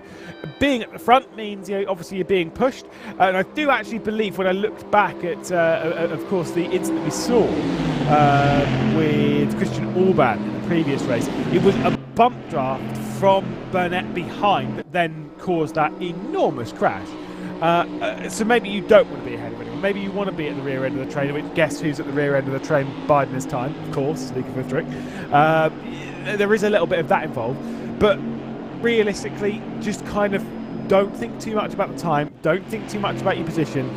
Just think about the car ahead and the car behind, and whoa, that's a choo-choo train. It's the best choo-choo train. Very American one. That is a great picture. To see that, yeah, certainly the best one. As you say, is that amazement there? In P7, he was, what, 10 laps down in the previous race, now going up towards the inside. Bertram is going to be freight trained there by the 3 American cars. And 3 places lost very quickly indeed. Is Amazement now up into P6. That is a great comeback for him. Incredibly patriotic. I can hear sort of the Top Gun and stuff playing off in the background, looking at these 3 in formation. I know, honestly, proper American this is. I mean, they're driving probably the most American car I can think of, in the most American styled as well, and they are absolutely soaring, are those 3 Eagles, and well, they are doing a fantastic job as well. And well, I mean, they have got a little bit of a ways up to the fight for, of course, that fight amongst the front guys, but I mean, they're doing well. They're leading in formation and all aboard because they're coming in hot. start. And as the race progresses, the pit stops progress, do not count any of these guys out because, well, it can go any way. And 3.3 seconds, of course, is the gap. We've seen bigger ones close. Yeah, I mean, there's a bit too much damage on the front end of Meisman's car. That is the concern. That's just got to say, I really just love the idea of 3 English people broadcasting. Oh my goodness, I feel terribly patriotic about these 3 American cars going. Oh my goodness me. Anyway, jolly ho. It's something interesting. But the top 5, obviously, way clear. I think the way they're playing it right now is perfect. There's not really too much going on. Zoltan Fargan getting a drive through and speeding in the pit lanes. Obviously, has been down to serve some damage repair, as has Mike Bartman. The rest of them continuing around. Juhas, Gra and Vosler are all retirements in the earlier stages of this race. I actually don't think that Meisman, Dromosekov and Schubeck can close that gap down. It doesn't feel like they can do it. Especially very low. Yeah, especially as we've got such a big train at the front. They can. We weren't mentioning to some point, the bigger the train, the bigger the push, and therefore they can work together a little bit more. But we see Zabdir at the front here, making up 10 places. On the front row as well was Egan. He's now down in 13th place, just showing you how even when you're in this sort of situation, the driver, I should say, can make such a big difference around here. And it really actually shows some skill, even though in some ways it looks like quite an easy format of racing. Trust me, when I first sort of tried a bit about, I think it was Lewis, you were with me when I sort of first dabbled into some stock cars, and I was like, yeah, no, it'll be fine, it's just circles, what are you on about? And then I was like, hang about, no, this is very. We were watching, was it Adam Rainey as well, take to some stock car races, and we were looking at him make an absolute mess of himself. He was not having a fun time at all, and it is so difficult because you come in with the mindset of, yeah, no, it's just driving in circles, you go fast, but you've got a million different things to think about. You're like, yeah, no, if I touch that apron even the slightest bit, I have the opportunity of spinning around. If I even tap the car in front at the wrong angle, it's going to cause absolute carnage and chaos. You are always 100% focused, and yes, the active driving part of it is, yes, just turning left, lifting the throttle here and there. The race mentality of it, the other variables take complete precedence. And to be fair, even the driving point of it is incredibly physical. You know, there's some decent forces going through your hands as, you know, steering wheels and things get, you know, higher up in terms of the force feedback and the torque capabilities. You can definitely still feel it in your hands, even though you are just, I say just lightly, turning left. Yeah, I mean, the thing is, obviously, over racing comes in many forms, whether it is super speedway racing like what we're seeing here, or short over racing, the typical 1.5 milers and stuff that you get like Charlotte, Texas, and that lot. I mean, oval racing is a lot more dynamic than people think, especially when they've not done it. I mean, there is this typical thing, particularly from road course races, where they're like, yeah. I mean, oval racing is easy peasy, when it very much isn't. It's kind of one of those. And the obvious here, it's one of those things that becomes easy the more you do it. And what I mean by that is it's not so much of like you don't find more speed or anything, because let's be honest, especially around here, you're holding the throttle down and you're turning left. It's not particularly difficult. Everyone could do it. But it's the race mentality you have to have. It's why I'm actually really liking what I'm seeing from Woodrick at the moment. It's by just not getting involved in this. Doesn't need to. Just sat there being like, you four can all bump draft. And what happened when that enormous crash happened in the previous race? Woodrick came through it because he sat far enough off the rear end, you could react to pretty much anything that train does, whether they're coming into the pit, whether they're going around, whatever they're doing, involving themselves in a massive crash. Slapping onto the brakes in the middle of the racing line, those kind of things. You can react to those because you have the space to do so. Meanwhile, Parvin, Fala, Zaz, they can't do anything. If there is a crash, they're a part of it.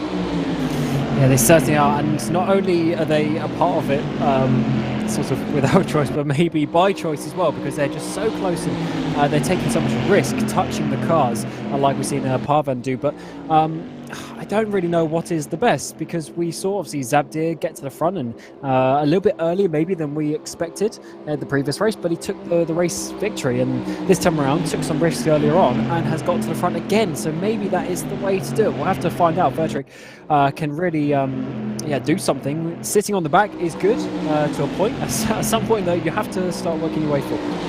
Particularly so as we've seen sort of in the first two races, that if you're sort of towards the back end of the opening train, you're not necessarily in the fight for the lead after the pit stops. Like Lewis said last time, where we had the 9-car fight, not really any of them towards the back end of it was in the shout for the race lead. I mean, yes, it was a bit of an anomaly in the sense that there was a massive crash just before the pit lane, but under normal circumstances, you've got to be towards sort of the front few when you get to the pit stops to really reap the rewards and actually come out better off on the other side. And well, you still got to be doing a pretty decent job, but as it stands, Zabdik is going to have a slightly noticeably longer pit stop than those around him. He just has to be very, very careful when it comes to the pit lane strategy and things. But we are approaching that, of course, very soon with 18.5 minutes left to go. In the coming couple of minutes, we are going to start to see the first couple of drivers head their way down into the pit lane, which is really where this race starts to begin. Yeah, I mean, I think realistically pit stop should be roughly the same, but obviously tyre changes, etc., those kind of bits and bobs. We'll expect to come into the next 3 minutes roughly. They'll all come down basically at the same time. Hopefully they'll go below the double yellow before they actually slap onto the brakes. It's just it's that point where this train here will be able to make up the most time by taking those extra couple of risks, by maybe trying to push it to the very limit coming down the pit lane. Because as you were saying earlier on this broadcast, Cam, the pit lane entry around here, for whatever reason, maybe it is just because it's too wide, it's too everything, it is really difficult to get bang on right. I think it's because, as you see here on the left-hand side, it is just a huge expanse of tarmac, and there's just one white line and a couple of cones that you need to see. Your brakes are completely cold because you obviously haven't used them. You're flat out on an oval, plus with the fact of air cooling them, and naturally your brakes are cold. You haven't even thought about your brake pedal in about 15 minutes.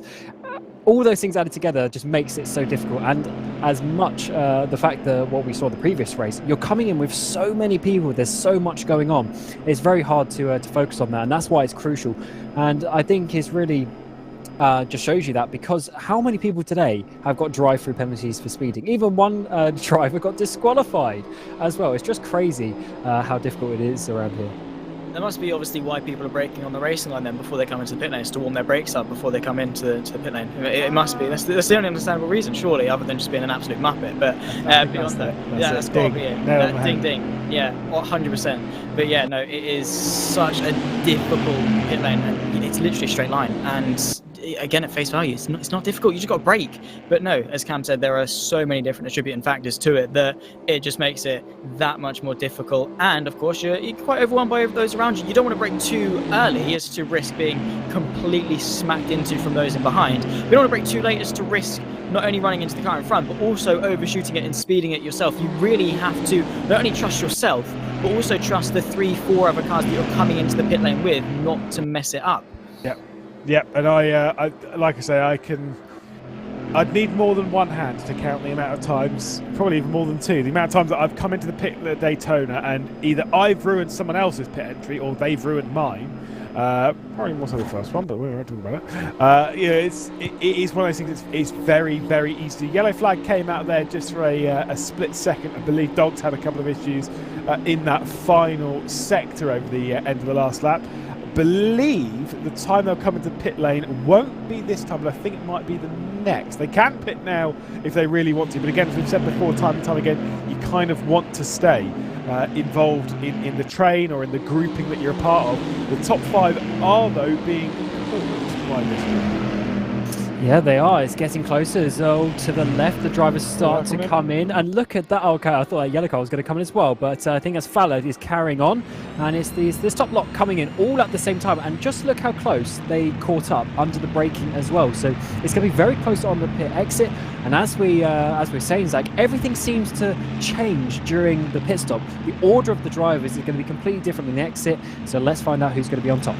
Yeah, we talk about the pit lane entry and the difficulty, but if you can hit it, the nail on the head, you are going to gain quite a bit of time. But yeah, that's a lot of cars coming down into the pit lane. Fowler and Bertram continue on.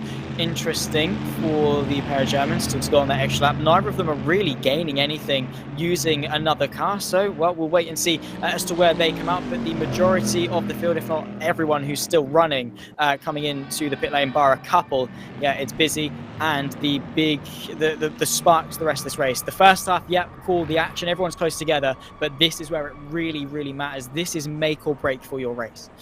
Certainly is. This is where it really does get turned up to 11, because the first half of the race, you're just dancing around, you're trying to get yourself in position, you're trying to make sure that you're still a part of the race at this point. Whereas this is the point of the race where things really do switch up. Roland Bozo off the pit lane, curiously though, does not have a check next to his name, so he's not actually completed the mandatory pit stop. Could have just not changed tyres. They do need to change tyres, that is part of it. Might have just done fuel and has jumped out ahead of the grouping. I reckon you are correct there, as we get a speeding penalty for Tomenga. And also a Bartman as well, speeding. Oh, loads of drivers. Axon as well, speeding in the pit lane. Is there going to be any more, maybe, as we're getting back up to speed down the back straight away, as we're, of course, trying to work out the order of things as they work out. But it's certainly, an interesting one for Bozo there. I reckon you're right. I think he just didn't change tyres, because he also gained a few positions, I believe, so that would explain that as well. Yeah, back down into the pit lane then, unfortunately for Bozo, who, honestly, what could have been for him, of course, the inaugural pole position man for race number 1, and unfortunately hasn't really had any standout performances since, which is a shame because he's definitely got the pace, but yeah, you've got to take the 2 tyres minimum to be able to, well, tick off the mandatory stop mark, and that is slightly unfortunate, but with just over 12.5 minutes left to go, the 3 American livery Chevrolets once again back into formation, and that is sketchy. That's Zabdir with Rutrick, with Alessandro Sanz, and there we go, all in formation, soaring to the outside line. Have they got the momentum to make this a 2-line race? Yeah, well, I mean, what we've got is we've got the 3 American cars on the outside, bump drafting their way through. They've made the most of the pit lane sequence. They've made the most of their slipstream advantage, and Maisman, Drovasekov and Schubeck will move their way through to be first, second and third. Marius Zabdir getting past Vitrick and Zanz as well. And it does seem as though we've got a 6-car fight, serving a pit lane speeding in the pit lane penalty, and then getting another one whilst doing it. It's never really ideal, and Alan Axon's ticking the box for that one. See if there might be a couple in a row. We've commentated on a couple of those, Cam, haven't we? Yeah, especially around, yeah, especially around here. Axon, as you say, getting the penalty, another penalty while serving the first one. Not what you want to be doing.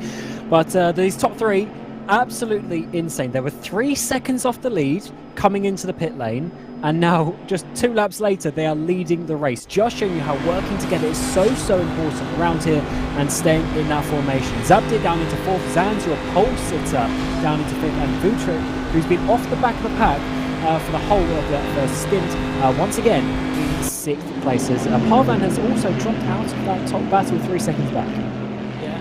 Well, 2 seconds back to Klaus Fowler just in behind them as well. So this seems to be a 6-car fight, and well, there we go, another drive through Roland Bozo speeding in the pit lane. Tick them off, because pretty much a lot of people have gotten one, and race 3, well, for whatever reason, has bred an abundance of those drive through penalties. But well, 6 cars fighting for the lead after the pit stops. That's something we haven't had over the course of race 1 or race 2, to the best of my memory. I know they have just happened, but I don't think that's been the case. And well, I mean, yeah, well, actually, Rutrick has fallen off about a second back now, so maybe it is only a 5-car fight. What's happened to the Swiss?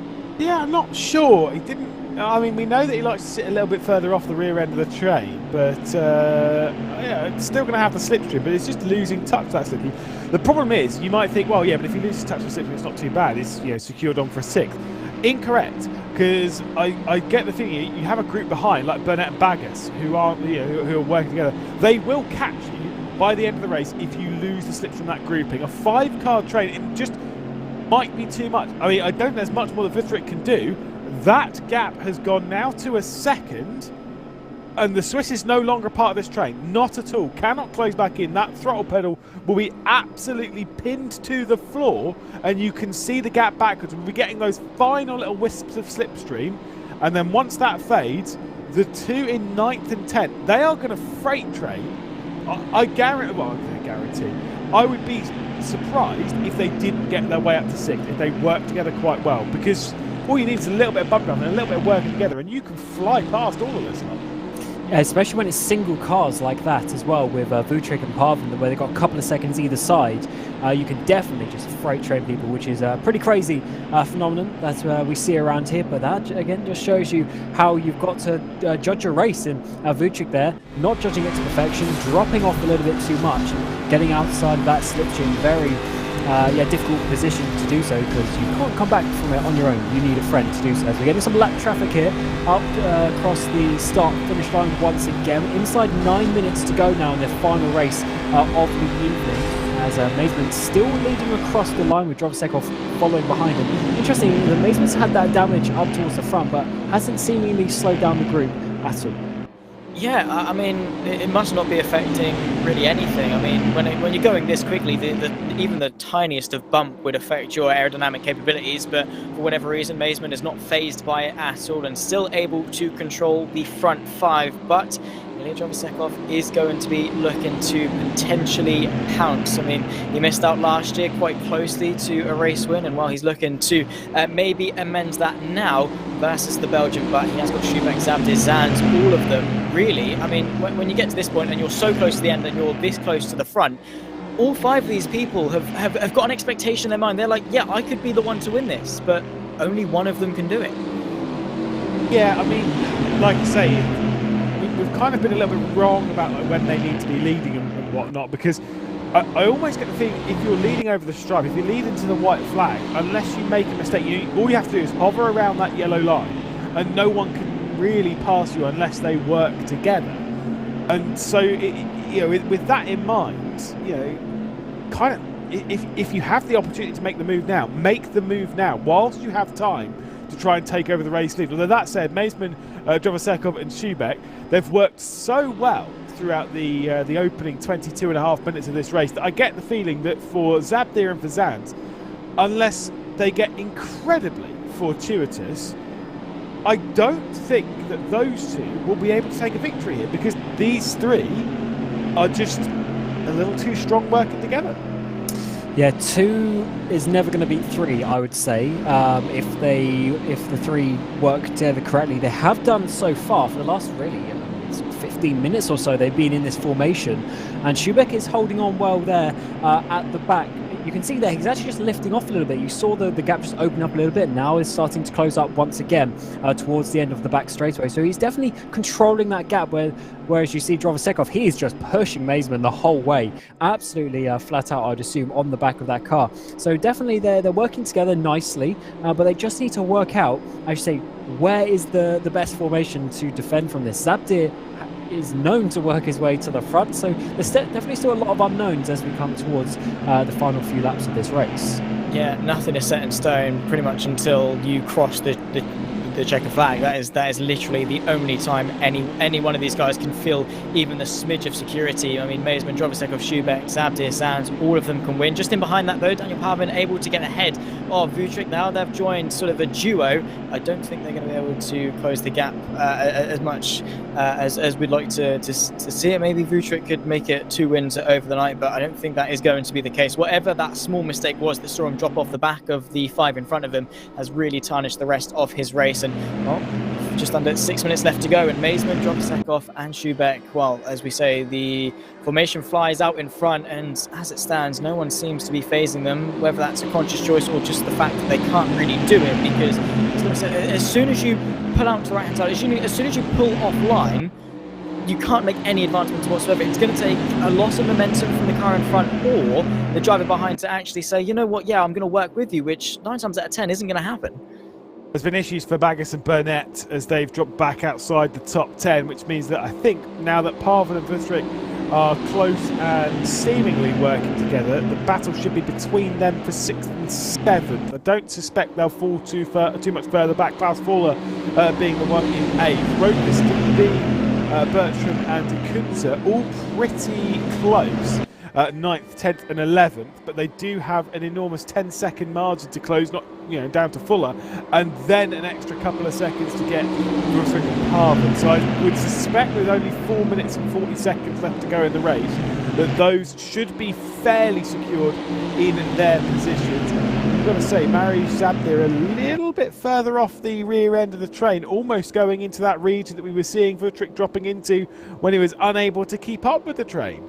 Yeah, I think he's just about there. If he stays flat out, he might just be able to keep it. But you're right, that is a dangerous situation with just a handful of laps to go. It's really getting to that crucial time as we're even getting a small split there inside the top 4. But Schubeck should be able to get that one back as Zabdir as well. Yeah, definitely closing in just a little bit. But when you get that lap traffic and stuff, it can really be such a big factor as we're coming across the line. 4 minutes to go.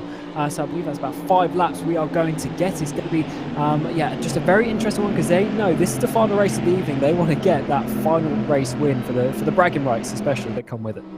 Yeah, for sure. I mean, we've had 3 races. We could very much crown 3 different winners, but who is it going to be? I mean, Zabdir could make it the only repeat one, but he's the only one really that has a chance of doing it. But yeah, I mean, we'll have to wait and see as to who is going to come out on top. 3.5 minutes left to go. This is it. You do or die, really. I mean, yes, the drag race all the way to the line might not be as prevalent as we once thought, but now is the time to make those advances. And if you're sort of Schubeck or Zabdir or even Zans, I mean, you've got to get back up into the fight. You cannot be languishing back in fourth or fifth, or even third in Schubeck. You've got to be sort of right on the back of those top 2. I say Zabdir making the move to the inside on Zans to get up into 4th position. Once again into the 6th in with Schubeck, as there was a couple of tussles here. Drovasekov is not getting off of the rear end of Maisman at all. There is inches between them around the entirety of the 2.5 miles.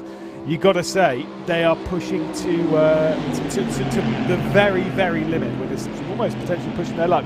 Whilst we'll look at Maisman's car and see the damage on the front end, I believe that might be service technical, rather than actually being actual damage on Maisman's car. I don't believe there is actual damage. It's kind of just a sync issue. The guy feeling that car is absolutely fine, because it certainly is charging around the Daytona International Speedway at 5 speed. Yeah, you would potentially see this even in a situation where they're being pushed. Their potential top speed would still be less, but these guys have been absolutely storming it towards the front. So, as you say, I think Maisman's car is absolutely good. Is it good enough, though, to take the final victory? 2 minutes to go now for race 3 of the Daytona Oval race, and it's certainly very close between the top 5. Zabdir needs to do something, though, if he wants to get ahead of these cars, because it's starting to get to a stagnation point, and it's going to be difficult to get some overspeed after that. Yeah, but what can he do physically? How can he drive this race this one? I mean, he's got Zans trying to push him, but we've seen that you just can't make any advancements unless something out of the ordinary happens. And for Zabdir, I mean, how can he drive different? What difference can he make to win this race? I don't know. The kind of like all that will be going through my mind if I'm in Zabdir's boots right now is, how do I break these 3 apart? How do I get somewhere among them and start splitting them up? But there just doesn't seem to be the opportunity. Look at this. How do you get between that? You can't go to the high side, because guess what? They'll take the low side and just will clear away from you. What do you do? There is not very long left in this race, just around about 3 miles from where we are now. We'll be heading on to the final lap of this race. With the incredible speed they've been going, it almost might be coming round for... Is there going to be an extra one? No, we shouldn't. It's close, but we are on the final lap of the race. It is insanely close. That is how fast these 3 have been going.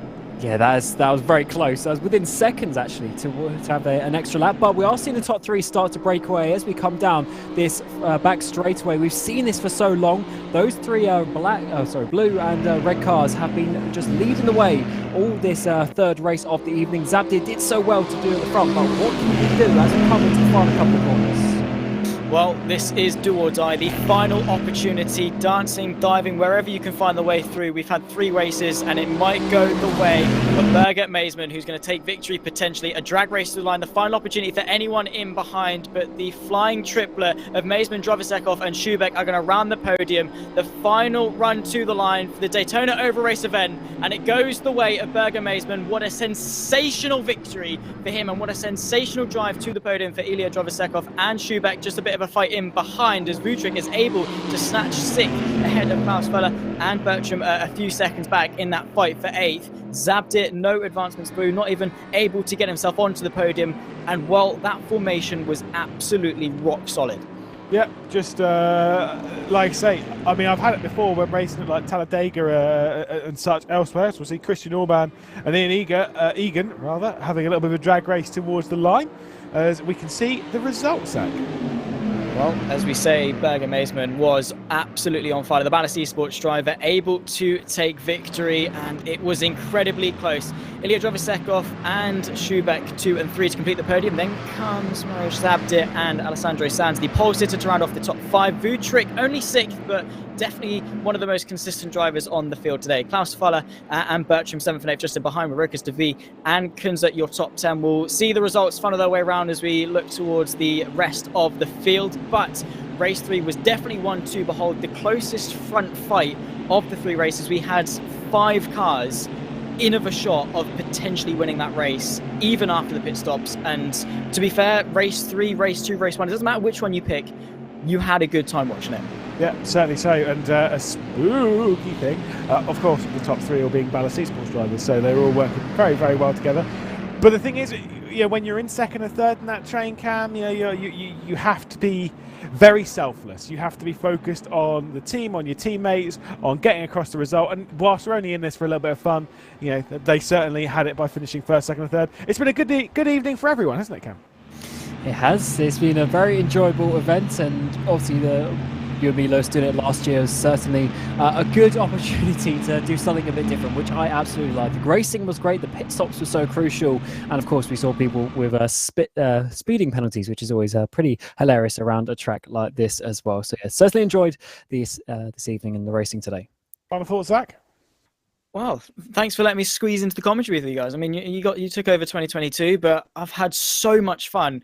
And yeah, over racing, I mean, it's nothing short of fantastic. The racing that we had, 3 different race winners, such a competitive and close field. And yeah, I don't know. I think you two have done it complete justice. I think the guys on track did it justice in doing all the talking on there. We had carnage, chaos, excitement. Pretty much anything you can say, these races had it. Well, that wraps us up here for the Daytona Oval race. And again, if you kind of sat back watching, thinking, how do I get involved in these kinds of things? Of course, you could do so going onto Steam, downloading RaceRoom Racing Experience. It's a free download. Going to get some of the starter packs or something like that on the through the system. It gets you involved in some of the racing from early on, and then getting into the qualifying for the next time that we do one of these ranked events. There are plenty throughout the year, and if you want to know when they're coming, of course, you can follow us on all forms of social media, over Twitter and Instagram, and even Facebook as well. Crazy, even that old ancient bit of tech. Alas, that is us done. Thank you to Christo, of course, Captain Coffee, who's been running the broadcast, to Zach Sweeney, Cameron Roger, and myself, Lewis McGlade. We'll see you the next time we go racing on RaceRoom. Until then, though, bye bye.